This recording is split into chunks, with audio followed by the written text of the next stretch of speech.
Hello friends, good మార్నింగ్లో instant video. అయితే గారెపిండి మీరు దేనికి యూజ్ చేస్తారండి?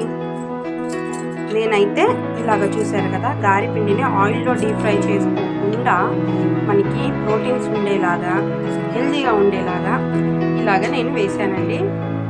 చూశారు కదా, గారెపిండితో ఇలాగ ఇడ్లీలు క్లాత్తో వేసేదాన్ని కుడుము అంటారండి. మీరు ఇలాగ ఒకసారి చేసుకొని తినండి. మీరు డైట్ చేసే వాళ్ళైనా సరే, బాగా హెల్త్ ఇష్యూస్ ఏమైనా ఉన్నా సరే, హెల్తీగా ఉండాలంటే దాని మీద ఏం చేస్తారు తెలుసా? జీఆర్బి నెయ్యి అండి.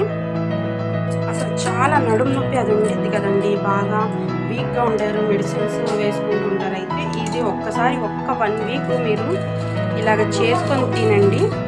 చూడండి, నెయ్యి వేసి దాని మీద ఇలాగ షుగర్ చల్లి ఇలాగ తినండి. చాలా హెల్త్కి చాలా మంచిది. బెనిఫిట్స్, నడుము నొప్పి కూడా మెడిసిన్ లేకుండా తగ్గింది. ఒకసారి ఇది ట్రై చేసి చెప్పండి ఎలా ఉందో. నచ్చిందా మీకు? వీడియో కంపల్సరీ లాస్ట్ దాకా చూస్తూ ఉండండి. సబ్స్క్రైబ్ చేసుకోండి, చాలామంది చేసుకోవట్లేదు. ఇలాగ హెల్తీ డిషెస్ కావాలంటే నా ఛానల్ని సబ్స్క్రైబ్ చేసుకోండి.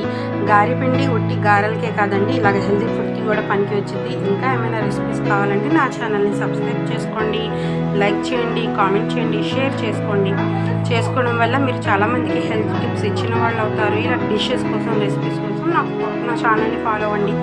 మీకు డిషెసే కాదండి, టైలరింగ్ సంబంధించిన వాటికి కూడా టిప్స్ కావాలంటే నాకు అడగండి. అలాగే టైలరింగ్ చేసిన వీడియోస్ కూడా అప్లోడ్ చేసుకుంటాను. తప్పకుండా చూడండి. హెల్త్ చూడండి, ఫన్ చూడండి, వీడియో చూడండి, టైలరింగ్ చూడండి, అన్నీ నా ఛానల్లోనే దొరుకుతాయి మీ అన్నిటికీ. ఓకేనా? ఛానల్ చూస్తున్నందుకు, అలాగే వీడియోస్ చూస్తున్న వాళ్ళందరికీ చాలా థ్యాంక్స్ అండి. నా ఛానల్ని ఫాలో అవుతుండండి. Bye bye.